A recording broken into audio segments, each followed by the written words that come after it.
여러분 안녕하세요. 그동안 제가 대상포진 만성 후유증으로 굉장히 고생을 많이 했습니다. 목회와 목회 매뉴얼 강의를 맡아서 여러분들에게 양질의 강의를 해드리지 못해서 너무 죄송하게 생각합니다. 그러나 제가 맡은 강의의 분량 그리고 내용들은 종강 이전에 제가 영상으로 또 USB의 자료로 모든 것을 준비해서 여러분들의 그 학업에 지장이 없도록 공급해 드리도록 하겠습니다. 늘 여러분들께서 깊은 양해와 또 이해를 구해 주셔서 감사드리고 그 부분에 대해서 여러분들의 앞으로 신학함에 있어서 또 사역함에 있어서 어려움을 겪지 않도록 본 교수가 최대한의 강의와 또 자료들을 준비해서 제공해 드리도록 하겠습니다. 예배 목회 매뉴얼, 설교 목회 매뉴얼, 교육 목회 매뉴얼, 행정 목회 매뉴얼까지 이번 학기에 다루려고 했습니다. 어쨌든 이 예배, 설교, 교육, 행정 목회 매뉴얼까지는 제가 다루어서 여러분들에게 한 학기 과목의 강의를 전달하도록 하겠습니다. 특히 오늘부터는 설교 목회 매뉴얼을 하려고 합니다. 특별히 설교 목회 매뉴얼이라는 것은 목회자는 설교자입니다. 목회에 있어서 가장 중요한 목회 항목을 꼽으라고 하면 저는 설교라고 말하고 싶습니다. 왜냐하면 목회자는 하나님의 백성들, 즉 성도들에게 하나님의 영의 양식을 공급하는 그런 말씀의 증언자들이기 때문입니다. 하나님이 명령하신 말씀, 하나님이 선포하시는 말씀, 하나님의 뜻을 하나님의 백성에게 그 시대의 언어로, 그 시대의 문화로, 그 시대에 하나님의 능력이 역사하실 수 있도록 준비되어 전달하는 것은 목회자로서의 굉장히 중요한 사역 중에 사역입니다. 그래서 목회자는 설교는 정말로 준비에 있어서 최선을 다해야 합니다. 물론 많은 사람들이 설교를 잘하려고 합니다. 물론 설교 잘해야 되겠죠. 그러나 이 설교를 잘한다라는 가장 핵심적인 가치는 설교를 바르게 해야 된다는 것입니다. 하나님이 주시는 진정한 말씀의 의미, 그 말씀이 성도들에게 능력이 돼서 그 말씀의 능력이 죄도 이기고 사단의 유혹도 이기고 그리고 세상과 싸워 이기는 그런 능력 있는 말씀이 되어야 하는 것이죠. 그래서 이 설교 목회 매뉴얼은 하나님의 말씀을 받는 것에서부터 그리고 그 말씀을 준비하여 전달하는 것까지 그리고 그 전달한 하나님의 말씀대로 우리가 삶을 살아가는 것까지 비로소 설교가 완성이 되는 것이죠. 그래서 먼저 이 설교 목회 매뉴얼에 있어서 우리가 이 설교의 유형별을 한번 살펴봐야 될 것 같습니다. 여러분들 설교학을 배우고 또 설교의 실제를 배우면 설교가 무엇이라는 것인가, 또 설교에 여러 가지 유형들이 있습니다. 설교에는 3대지 설교, 분석 설교, 본문 설교, 이야기 설교, 내러티브 설교, 원파인트 설교, 수많은 설교의 유형들이 있죠. 어떤 본문에 어떤 설교의 유형이 필요한지를 알고, 그리고 그 설교를 정확하게 준비해서 정확하게 전달하고 정확하게 그 설교의 말씀의 능력으로 성도들이 살아갈 수 있도록 그들을 먹이고 또 그렇게 살 수 있도록 지도하고 인도하는 것이 설교자의 역량이라고 말할 수 있습니다. 자, 그래서 특히 이 설교 목회 매뉴얼에서 우리가 한 가지 생각해 보고 넘어갈 것이 있다면, 설교자에 있어서 이 설교의 연구 생활이라는 게 얼마나 중요하다는 걸 알아야 됩니다. 설교의 능력은 설교자의 기도에 달려 있다, 이렇게 말하는 분들도 있습니다. 그러나 이런 확신이 자칫 잘못하면 설교 연구를, 즉 말씀 연구를 게을리하는 설교자들에게 면죄부를 줄 수가 있습니다. 말씀에 대한 지속적인 연구 없이 기도만 하는 설교는 설교자 개인의 확신과 하나님의 뜻을 혼돈시킬 위험성이 있는 것입니다. 설교학자인 프레드 크레독은 설교를 위하여 성경의 본문과 씨름하는 설교자의 서재가 곧 그의 골방이며 기도실이라, 이렇게 말을 했습니다. 하나님의 참된 뜻을 알고자 천사와 씨름하던 야곱처럼 성경의 말씀과 분투하는 설교자는 하나님의 생각을 알 때까지 부르짖는 기도와 다를 게 없다는 것이죠. 설교자에게 지속적인 연구 생활이 필요한 이유는 설교의 본질적인 사명 때문입니다. 설교자의 사명은 선포하는 성경 본문에 대한 해석과 거기서 발견한 하나님의 뜻을 우리들의 삶에 적용하는 것이기 때문입니다. 성경 본문에 대한 해석, 거기에서 발견된 하나님의 뜻, 그리고 그 하나님의 뜻대로 살아가는 우리의 삶의 현장, 삶 속에서 적용하는 것. 다시 말하면 설교를 준비할 때마다 설교자에게는 성경 본문과 성도들의 삶이라는 두 종류의 과제가 주어집니다. 자신이 선포해야 할 성경 본문을 알아야 하고, 그것이 적용되는 성도들의 삶의 자리가 어떠한지 알아야 합니다. 따라서 설교자가 한 손에는 성경을, 다른 한 손에는 신문을 들어야 한다는 것은 주지의 사실이죠. 하나님의 말씀, 그리고 세상이 돌아가는 세상의 현장들.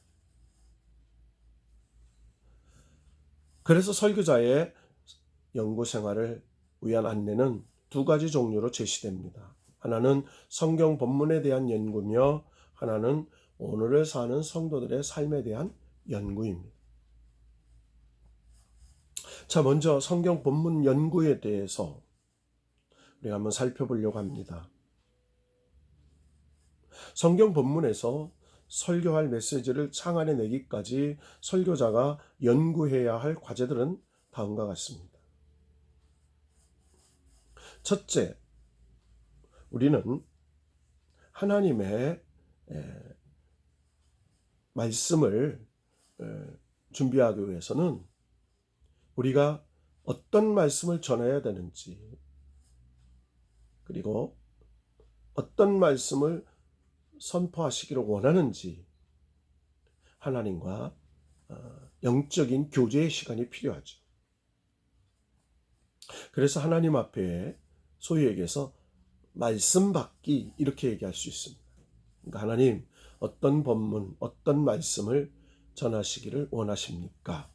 라고 하는 그런 준비적 영적 태도를 말하는 거죠. 여러분 이 하나님의 말씀 받기의 과정은 우리가 한 주를 시작하는 월요일부터 정확하게 시작할 수 있습니다. 주일 하나님의 말씀을 선포했죠. 그리고 그 말씀을 모니터링합니다. 자, 그러면 새로운 말씀을 준비해야 합니다. 그러기 위해서는 하나님과의 깊은 1대1의 영적 교제가 시작됩니다. 그래서 하나님의 말씀 받기의 시간입니다. 하나님, 어떤 말씀을 전하기를 원하십니까? 물론 이 배경에는 우리가 성서 일과 교회력에 따른 성서 정과가 있죠.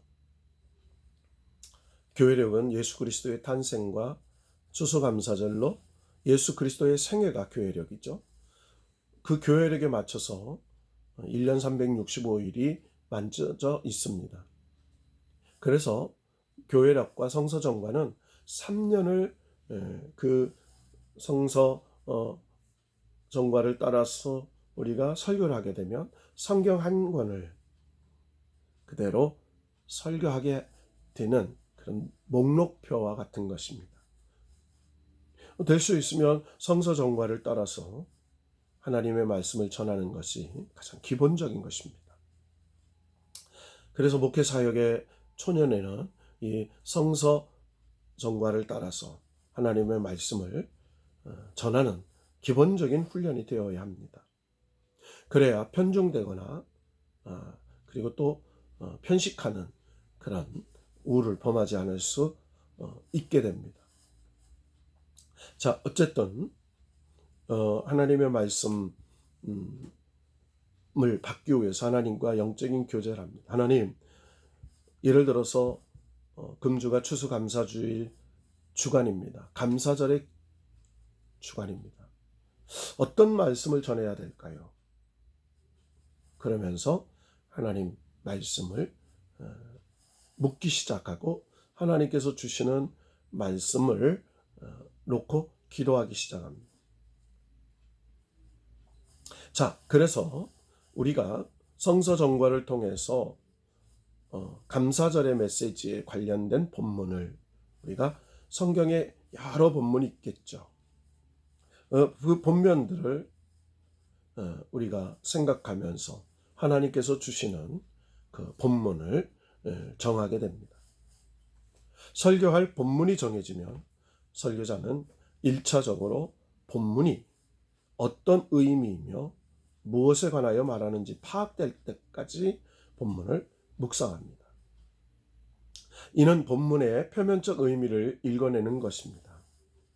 만일 본문에 대한 1차적 의미 파악이 어려운 경우 다양한 한글 번역본들을 참조할 수 있습니다. 자, 1차 본문 묵상을 했을 때 본문 배경을 파악하게 되는 것입니다. 설교자는 본문의 진위를 파악하기 위해 본격적인 연구에 들어갑니다. 이것이 본문에 대한 역사적 배경을 배우는 단계로서 이를 통해 본문이 기록된 저자의 개인적 상황을 비롯해 본문의 기록과 연루된 당신의 종교적, 사회적, 문화적, 정치적 배경과 저자의 기록을 처음으로 받아 읽은 독자들의 상황까지 우리가 살펴보게 됩니다. 이 단계에서 설교자의 머릿속에는 본문을 둘러싼 당시의 배경 그림이 그려질 수 있도록 본문의 배경을 파고 들어갑니다. 이를 위해서 설교자는 가능한 다양한 주석들을 참고해야 하는데 적어도 3개 이상의 주석서를 봐야 합니다. 뿐만 아니라 본문의 배경적 상황을 배우는데 도움이 될 수 있는 참고 서적들과 자료들도 살펴봐야 합니다. 본문의 역사적 배경은 그 범위가 설교할 본문에 국한되지 않습니다. 그 본문이 속한 단락과 문맥, 그리고 그 문맥과 연결된 전체 책이 될 수 있는 것입니다. 예를 들어 창세기 8장 노아 홍수 본문이 설교 본문이라고 한다면 그 배경적 상황을 알기 위해 창세기가 기록된 상황 전반에 걸친 연구가 요구되기도 하는 것이죠. 그렇기 때문에 한 편의 설교를 준비하기 위해서 설교자는 충분한 시간을 할애해야 하고 방해받지 않는 서재나 공간에서 본문 연구에 들어가야 합니다. 요즘엔 설교자를 위한 성경 본문 연구 자료들과 프로그램이 많이 나와 있어서 관심만 있다면 얼마든지 유용한 자료들을 얻을 수 있습니다. 본문에 대한 배경적 상황을 알게 되면 본문에 대한 보다 객관적이며 진정성 있는 의미를 찾아가기 시작하는 것입니다. 다음으로는 세 번째로는 본문의 원어적 의미를 알아야 합니다. 본문이 기록된 역사적 배경과 그와 관련된 주변 상황들에 대한 파악이 나름대로 완성되었다면 설교자는 본문에서 주목되는 단어와 개념들의 원래 의미를 파악해 가야 합니다. 이는 원어에 대한 사회적이며 사전적이며 문법적 의미를 밝혀내는 일입니다. 이를 위해 설교자는 성서 원어 사전을 참고할 수 있습니다. 그렇지 않으면 주석서에 있는 본문의 핵심 단어와 용어들에 대한 원어 해설을 참조할 수 있는 것입니다. 그러나 보다 신선한 해석을 위해서는 주석서들이 제공하는 해설보다 성서 원어 사전을 이용해 설교자 자신이 직접 본래의 의미를 발견하는 것이 바람직한 것입니다. 원어의 본래 의미를 파헤치는 것에 대해서 설교자는 본문의 문학적 특성과 기능을 살펴볼 필요도 있습니다. 이는 성경의 저자가 하나님의 사랑이라는 주제 혹 메시지를 왜 이야기 아닌 시로 노래하고 있는지 그 이유를 찾아내는 것이기도 합니다. 본문의 문학적 특성을 연구하게 되면 성경 저자가 의도한 의미와 성경시대 당시 원래 독자들이 받아들였던 의미가 같은지 다르면 어떻게 다른지 파악하게 되는 것입니다. 본문의 역사적 배경을 알고 이어서 주목되는 단어와 개념들에 대한 원래 의미와 더불어 문학적 특성을 숙지하게 되는 것입니다. 본문에 숨겨진 의미와 설교할 메시지의 윤곽이 드러나게 되는 것이죠. 네 번째로는 본문을 2차 묵상합니다. 본문의 2차 묵상은 앞선 1차 묵상과 질적으로 다릅니다. 1차 묵상은 본문의 표면적 의미 파악에 그친 것이라면 2차 묵상은 본문의 심층적 배경과 의미를 아는 상태에서 본문을 다시 읽는 것입니다. 따라서 본문의 2차 묵상은 마치 설교자로 하여금 당시의 상황으로 돌아가 현지에서 본문을 읽는 것과 같은 생동감을 주게 되는 것입니다. 나아가 본문의 2차 묵상은 설교자가 본문에서 무엇을 메시지로 전하고 오늘의 성도들에게 무엇을 요청하고 전달해야 하는지를 직관적으로 알게 해주는 것입니다. 본문의 2차 묵상은 본문의 말씀과 세계가 설교자 자신의 말씀과 세계가 될 때까지 반복하여 묵상하는 것입니다. 이 과정에서 본문과 연관되고 본문의 의미를 성경으로 풀어줄 관련된 성경의 말씀들이 설교자의 머리에 연상되고 떠오르게 됩니다. 설교자는 그러한 성경의 구절과 말씀들을 기록해 두어야 합니다.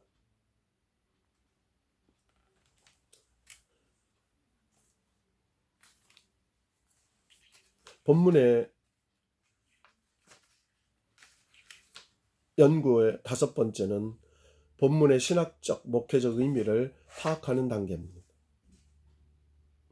본문의 2차 묵상이 끝나면 설교자는 설교의 중심 주제가 될 명확한 신학적인 메시지 혹은 교리를 본문에서 찾아 설정해야 합니다. 그런 다음 그 신학적 메시지 혹은 교리가 오늘의 성도들에게 어떤 의미가 될지를 간략하게 정리해야 합니다. 이 밖에도 성경 본문의 연구를 위하여 설교자는 꾸준히 성경을 읽어가야 합니다. 개혁교회의 성경 해석은 성경은 성경으로 풀도록 하는 것입니다.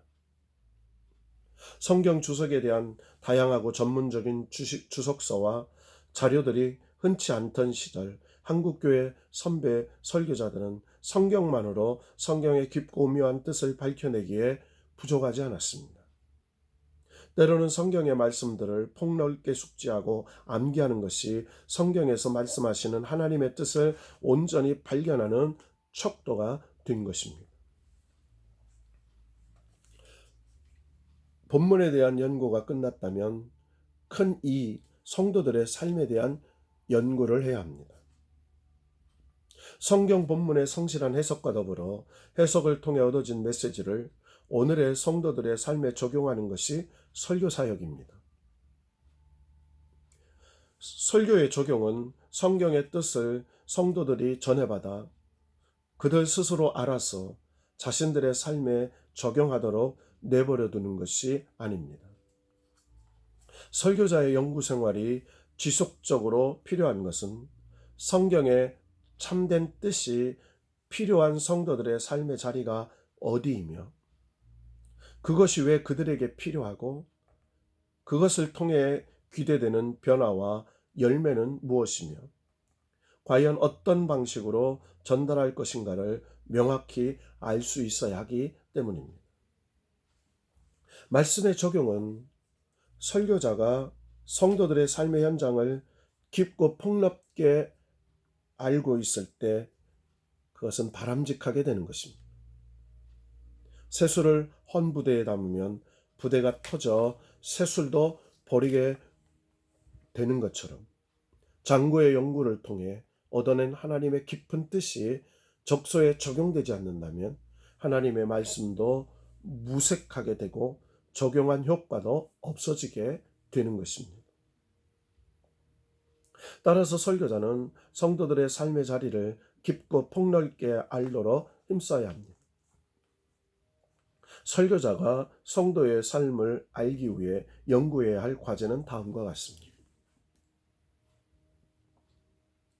1차 연구, 직접적인 만남을 통한 연구. 성도들의 삶을 알기 위한 연구는 성도들의 삶 현장으로 직접 찾아가 만나고 돼야 하는 것입니다. 바쁜 목회 사역으로 인해 설교자가 성도들의 삶의 자리에 찾아가지 못하는 경우가 참 많습니다. 1년에 정해진 신방 기간이 아니고서는 주일 예배 시간이나 교회에서 만나게 되는 것입니다. 과거와 달리 신방이 용이하지 않은 오늘날의 설교자는 교회에서라도 교인들을 만나고 진솔하게 삶을 나누고 그들의 고민과 아픔과 사정을 들어봐야 합니다. 성도들의 삶의 자리로 내려가지 않고는 목회가 되지 않으며 설교를 해도 성도들에게 필요한 말씀을 선포할 수 없습니다.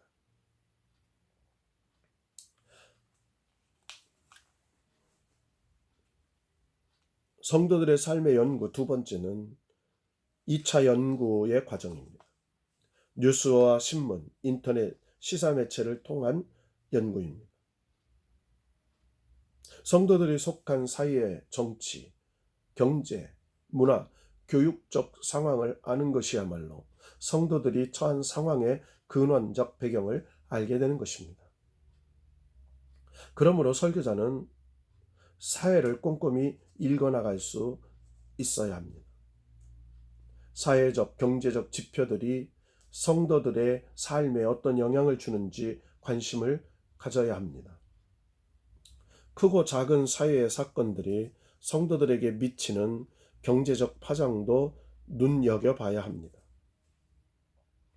자녀를 둔 40대 부부 성도가 감당하고 있는 사교육비가 얼마 정도인지, 정부의 교육비 지출, 지표 보고를 통해 아는 것과 그렇지 않은 것은 성도의 삶을 이해하는 데 많은 차이가 있습니다. 설교자의 성실한 연구는 설교를 뜬구름 잡는 이야기가 아닌 현실적으로 피부와 와닿는 메시지를 전할 수 있도록 돕는 것입니다. 성도들의 삶의 연구 세 번째는 3차 연구, 문화 콘텐츠를 통한 연구입니다. 문화는 교회의 성도들과 비슷한 다수의 사람들이 삶을 생각하고 경험하고 삶을 통해 바라는 바를 표현하는 방식입니다. 그러므로 문화를 읽는다는 것 또한 간접적으로 설교를 듣는 성도들의 숨겨진 생각, 그리고 소망, 고뇌와 기대를 알게 되는 것이죠. 대표적인 문화 콘텐츠로는 영화, 드라마, 연극, 시, 소설, 에세이 등이 있습니다. 설교자는 베스트셀러 도서나 작품상을 수상한 수준 있는 영화 작품들을 찾아 읽고 봐야 합니다. 그것이 성도들의 생각과 삶을 들여다보는 설교자의 연구 생활이 되는 것입니다. 그러므로 설교자는 문화 콘텐츠를 접하면서 끊임없이 성도들의 삶을 생각해야 합니다.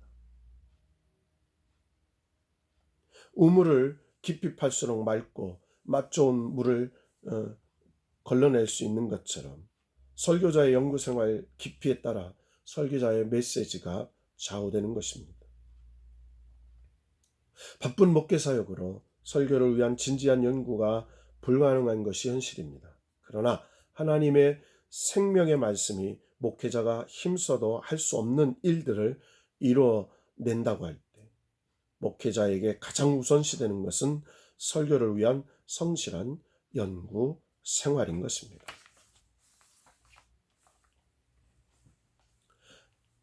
설교 본문의 연구와 성도들의 삶의 연구가 있었다면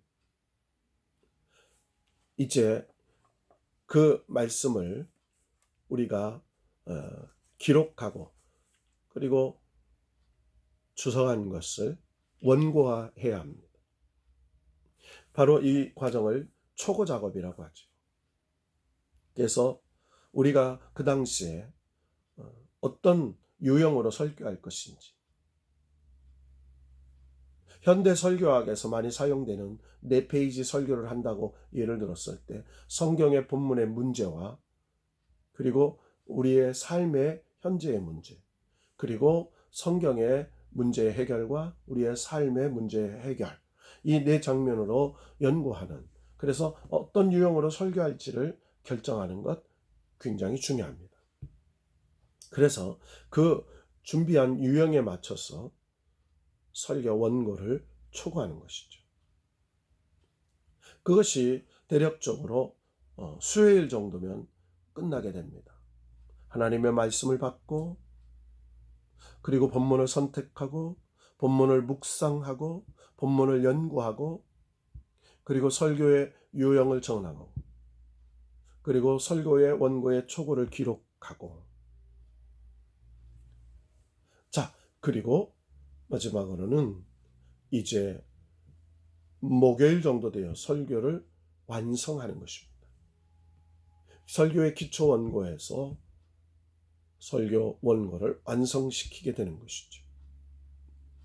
이 과정에서는 굉장히 산모가 아이를 출생하는 것처럼 영적인 설교자가 하나님의 말씀을 해석해내고 그리고 그것을 표현해내는 영적 산고의 과정이 동반되게 되는 것입니다. 이제 설교의 원고를 완성했다면 이제는 목요일과 금요일 그리고 토요일까지는 그 선교를 반복해서 읽고 또 암기하고 수정하는 그런 숙고의 과정이 들어가는 것이죠. 여러분, 설교를 보고 하는 것과 보지 않고 하는 것은 엄청난 차이가 있습니다. 그 설교를 숙지하고 하는 것과 숙지하지 않고 하는 것은 엄청난 차이가 있습니다.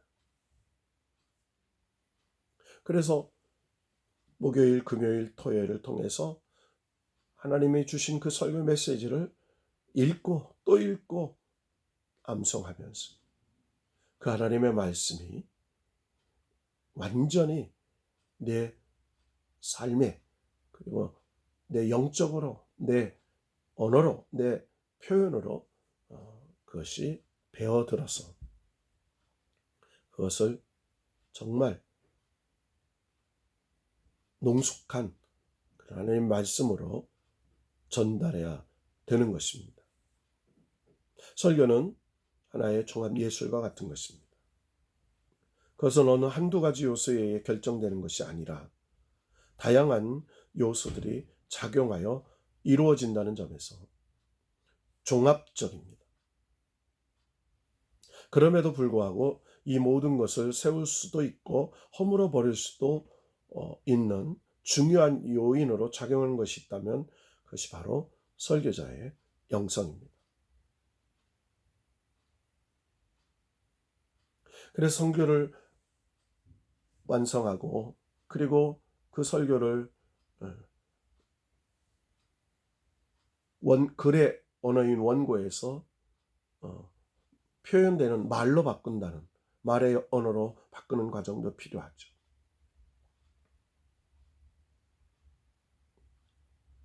설교의 능력과 감동도 설교자를 통해 나타나기 때문에 그에 대한 가장 큰 장애도 설교자를 통해서 옵니다.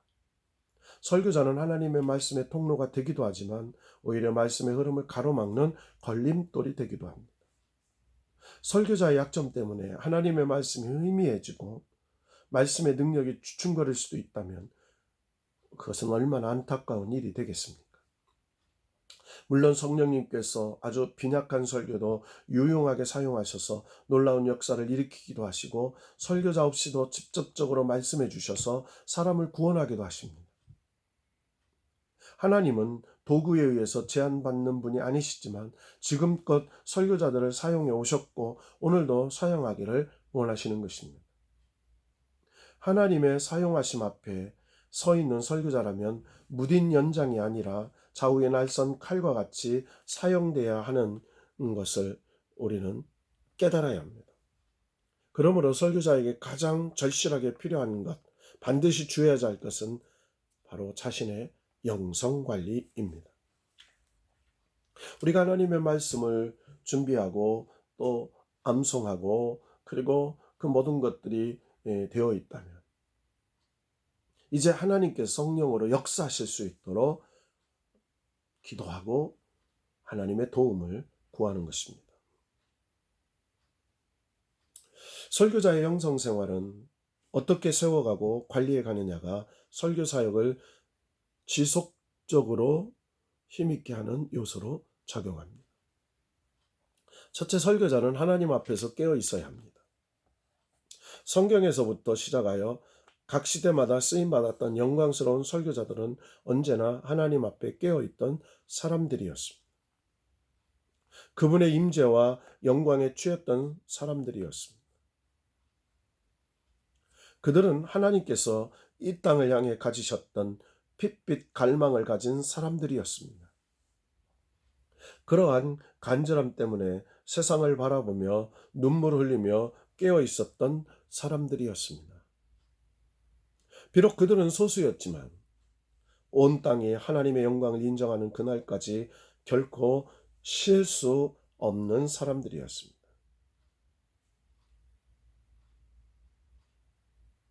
잠들었던 교회와 그리스도인을 깨어나게 했던 위대한 설교자들은 강한 영적 각성으로 하나님 앞에 깨어있는 사람들이었습니다. 설교자에게 가장 필요한 것이 있다면 하나님과 진리의 말씀 앞에 자신을 바로 세우려는 깨어있음과 자기 각성이 있어야 합니다. 설교는 그 설교자를 능가할 수 없고 하나님께서 그의 앞에 하늘을 열어주시지 않는